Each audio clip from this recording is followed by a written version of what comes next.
Just look at that commotion behind me. Those are people checking out the brand new Volkswagen Virtus. The Virtus was just unveiled here at the Pragati Maidan in Delhi.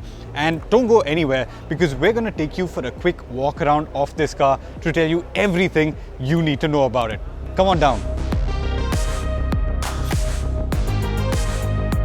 Look at the Virtus on the outside, and I think it's a really handsome looking car. It's typical Volkswagen with very clean lines, very strong lines, and a really distinct visual identity. Up front, you've got this new Volkswagen roundel. We saw it on the Tiguan, we saw it on the Taigun, and now it's on the Virtus as well. You've got this chrome on the grille, and you've got this really large bumper, again with a lot of piano black finishes and chrome.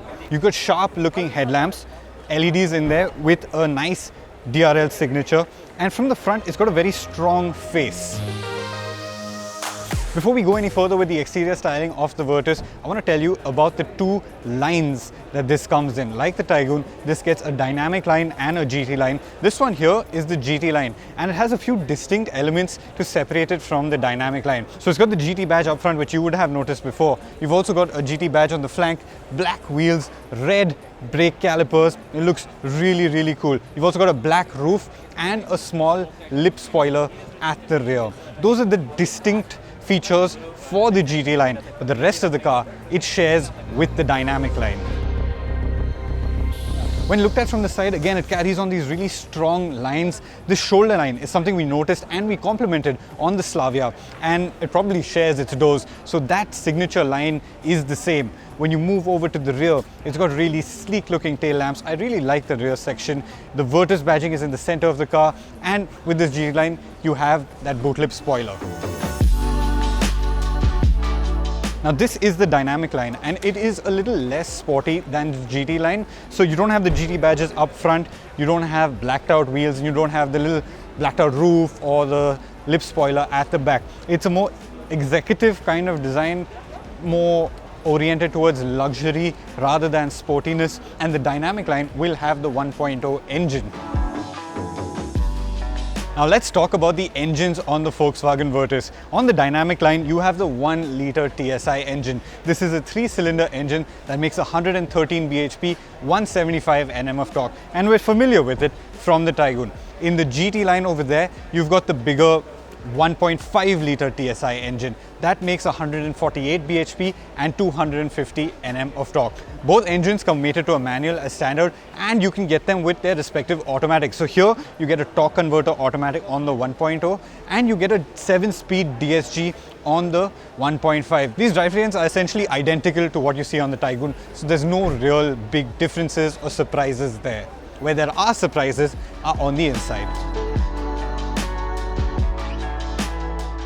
Welcome to the interior of the Volkswagen Virtus. Now a lot of this is familiar, but there are a few changes as well. The steering wheel is familiar, it's the same as in the Taigun. The virtual cockpit as well, again a shared unit, so nothing different there. When you look at the entire dashboard though, that's where you will see differences. The layout of the dash is slightly different. The trim elements here, this plastic, this piano black finish, all of that is slightly differently laid out. The screen, the infotainment screen, is essentially the same. Below that, you've got touch controls for the HVAC, the AC. Below that, you've got USB Type-C slots and a wireless phone charger. And around the gear shifter is where you have buttons for the ventilated seats.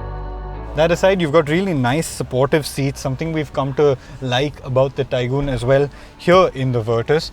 About the colors inside the interiors, you've got a dual tone finish here. So you've got a beige and black interior scheme, both on the seats, on the door cards, and even on the dashboard. You've got this regular size sunroof over here, and apart from that, it's a very well put together interior. Everything feels nicely done, everything feels tight, everything feels solid, and I'm sure driving it will be a lot of fun.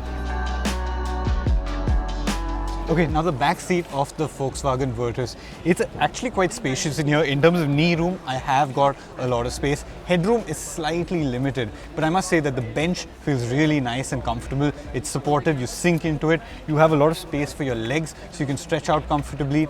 And it is a wide car. It's the widest in the segment, so you can actually fit 3 up as comfortably as you can in any car in this segment. So apart from that, the dual tone colors continue over here. And this is actually a pleasant back seat to be in. On the GT line, the interiors are the same except for the fact that it gets all black seats with contrast red stitching. Overall, the Volkswagen Virtus is a good looking car. It resembles the Jetta in some sense and certainly looks and is more grown up than the Vento. We estimate prices for the 1.0 TSI to start at Rs 10.5 lakhs and go all the way up to Rs 15.5 lakhs, very similar to the Slavia, while the 1.5 should be more expensive at Rs 16.5 lakh to Rs 17.8 lakh. The launch of the Virtus will take place at the end of May, so we have some time to go before prices are announced and deliveries begin. But there is plenty to be excited about here. What do you like the most about the Volkswagen Virtus? Let us know in the comments below.